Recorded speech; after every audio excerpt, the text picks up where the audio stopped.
Oh, welcome to my YouTube channel. Welcome to my video. This time, kakain tayo at paiingitin ko kayo. Simple lang naman yung aking food. Magmukbang tayo ng gulay, ng watercress. Kung sino ang nakatikim na ng watercress sa inyo. Water spinach, sabi nila, yung iba. But we call it watercress. And I have a raw sweet bell pepper, yung maliliit. And I have cucumber. Plus, ito yung aking main. Meron siyang isdang danggit. Hindi ko alam kung anong tawag ninyo. Sa Ilocano, tinatawag namin siyang kapigit. Ayan, nagutom na ako. And I have some mushroom sa aking mukbang for today. And it's been a long time na nagmukbang tayo. Ang last na namukbang natin, either is fish to, it's the talakitok or the silver yung tawag sa Tagalog nun. Pampano, sabi nila yung iba. Si Ate Admin, pampano. This time is the pritong danggit or the fried danggit with vegetable. Stir fry, watercress, and fresh cucumber, and of course, ang ating bell pepper. May sausawan pa tayo. Siyempre, hindi mawawala yung sili with lemon. Come and join me, guys. Yan ang ating mukbang for today's video. Natatakpan lang yung isda. Kainin ko muna yung mushroom. Kain tayo! At syempre, hindi masarap ang pagkain ko kapag hindi ako nagkamay. So, let's eat first the vegetable.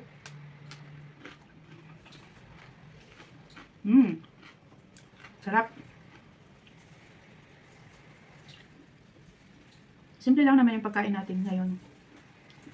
And at the same time, magkwentuhan tayo. Kamusta na po kayo mga kasmile? Masarap. Ito yung mushroom na malalaki, mahaba. Iginisa ko po siya sa gulay para magkaroon ng lasa yung gulay natin. And paulit-ulit kong sinasabi, hindi po kasi ako gumagamit ng monosodium glutamate. I'm not using bitchin or magic syrup.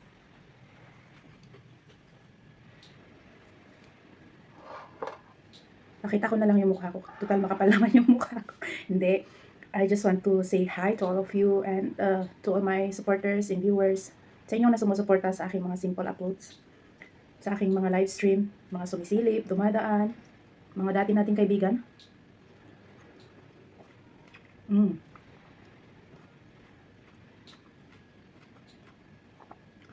Just want to let you know yung watercress po doon sa amin. Sa probinsya, tumutubo ito sa ilog, sa may bukid.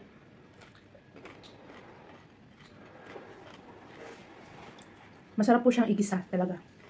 Stir fry lang okay na. Pero dito, sa Hong Kong, ginagamit po siya sa soup.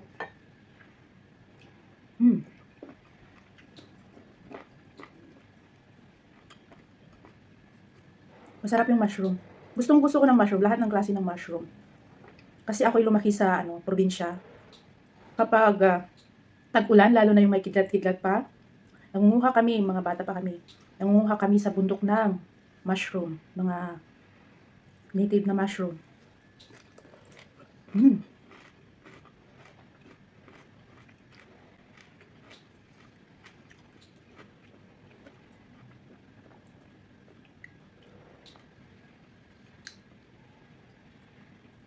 Binebenta din namin pag marami.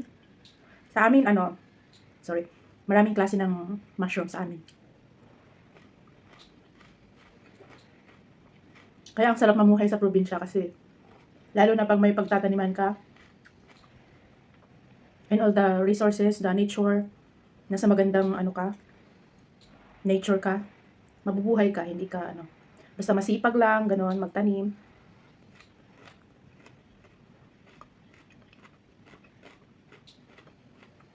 Ang problema lang sa mga sa mga tulad namin na walang lupain. Yun lang. Nakikisa ka, ganun. It's so happy in gustong-gusto ko ang countryside life. Sanay na ako sa hirap.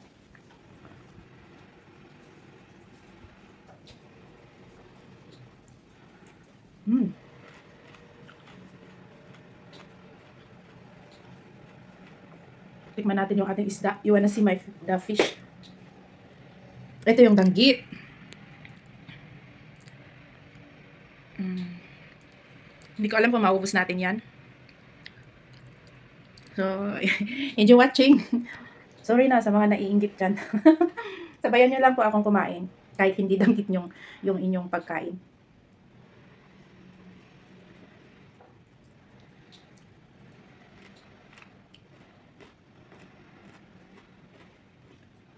Ito yung isda pa na kasi ang asawa ko ay shout out sa aking my loves Oliver. Ang asawa po ng inyong smiling ay isang mangingisda. Kaya marunong po ako sa mga isda. Isa siyang Ilocano.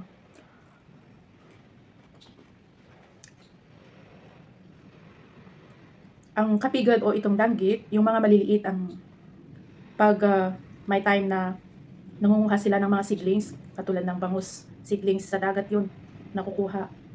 Parang nagsayot in Ilocano, hindi ko alam kung ano sa Tagalog yun, yung nangunguha sila ng mga fingerlings.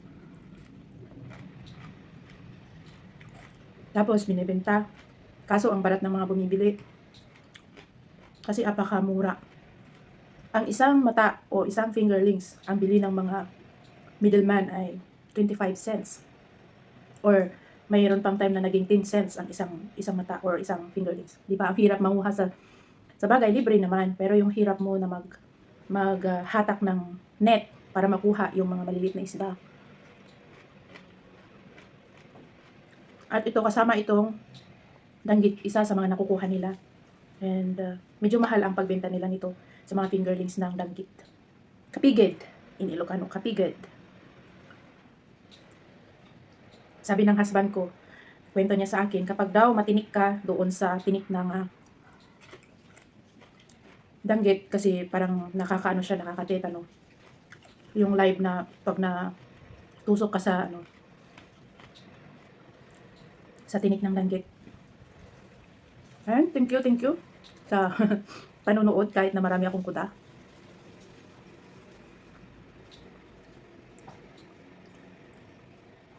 Baka yung kalahati lang nito ang matapos ko. Yung kalahati, I'll keep it for my another meal. Thank you talaga po sa mga supporters natin dyan. Sa mga nagre-replay ng aking video. Thank you so much. Wherever you are, whatever you're doing, thank you so much for my supporters. I'm just a simple, small YouTuber and nakita ko yung support ninyo sa akin. So I'm thankful.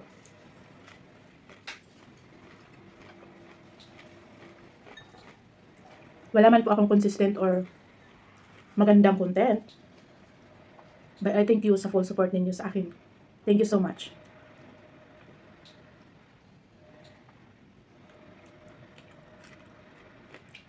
Ang sarap. Lalo na yung sausawan, kalamansi, lemon at saka sili.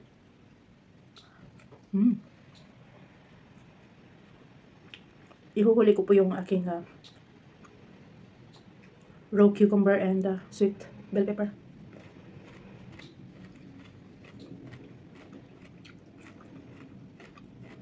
Hindi ko alam, baka mahaba tong video na to.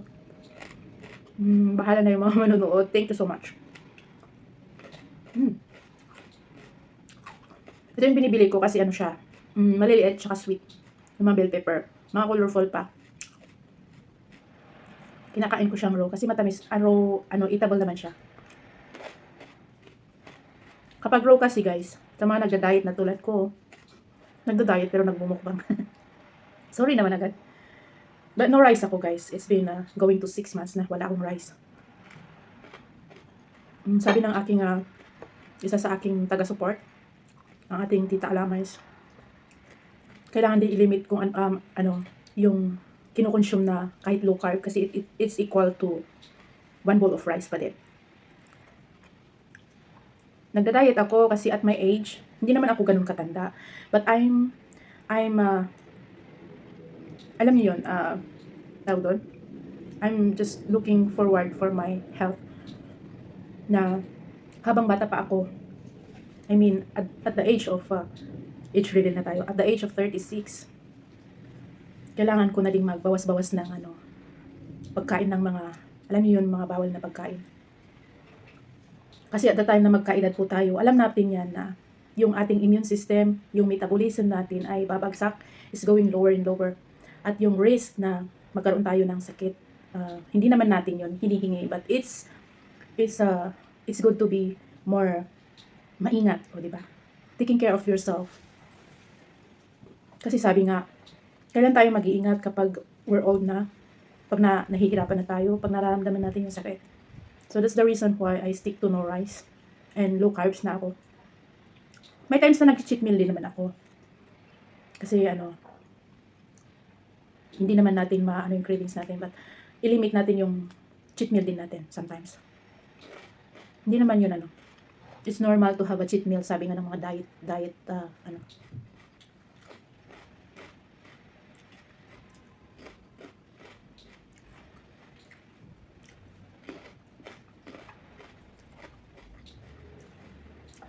lalo na yung advice ko sa mga high sugar, yung mga may diabetic po. Rice is high in sugar. Kasi ang hirap mag-diet kapag may iniinda ka na.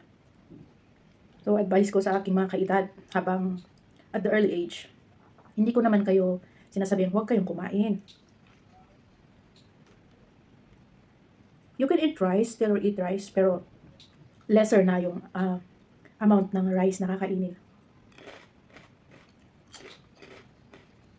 More on fibers.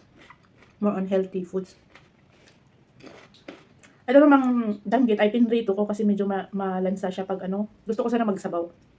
Pinrito ko na lang.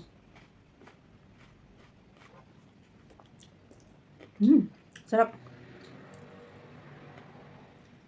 Sana na deep fry talaga na as in yung malutong yung tinik, no? Para pati tinik kainin. Ano ako, pusa? Once again, thank you so much for all of you. Sa mga nanonood at mga manonood pa ng aking video, thank you so much for watching.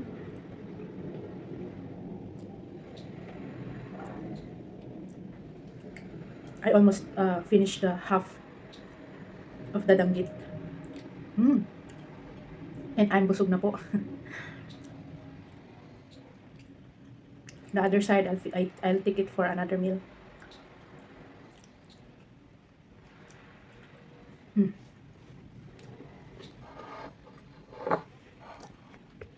Ito po. Naubos ko na yung kalahati. So, let's just leave the half and I'll take the vegetable. My raw vegetable.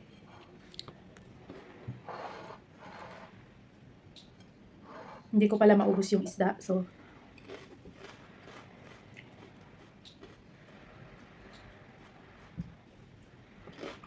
let's just leave for another meal.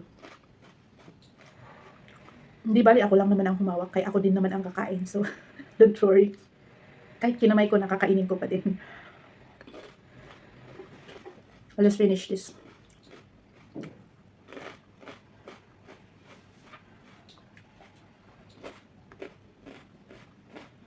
It's nice to eat this one.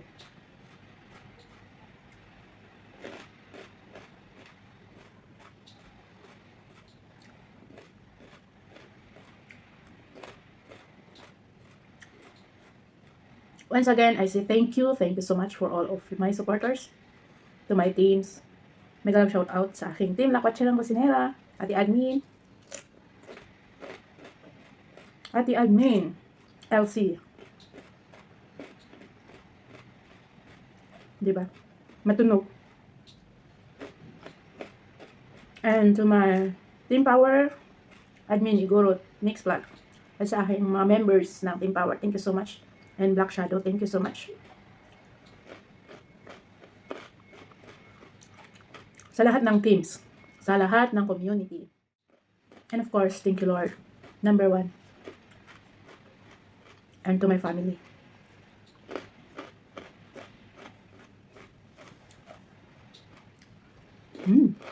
So yummy. Binabalance ko din naman. If I eat meat, I eat more fiber.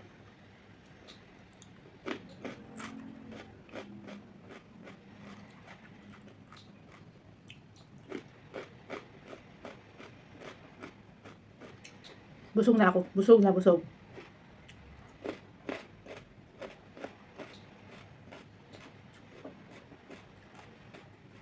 Tapusin ko lang po yung gulay.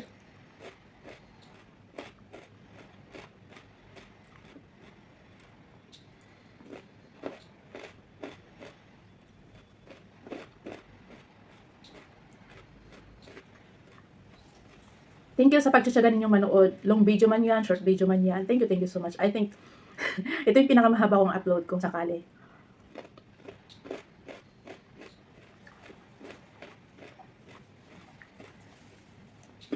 We're done.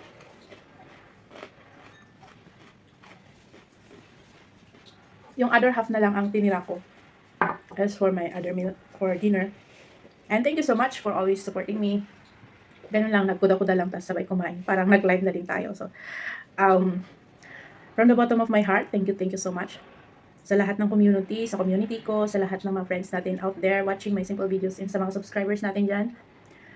As I always say, ano man ang pinagdadaanan sa buhay, ano man ang pagsubok na dumating sa iyong buhay, always smile para ang buhay ay magaan. Smiling Face Channel, signing off. Bye-bye. Thank you so much. God bless everyone, wherever you are, whatever you're doing. Enjoy life and your journey to YouTube. Thank you so much. Bye.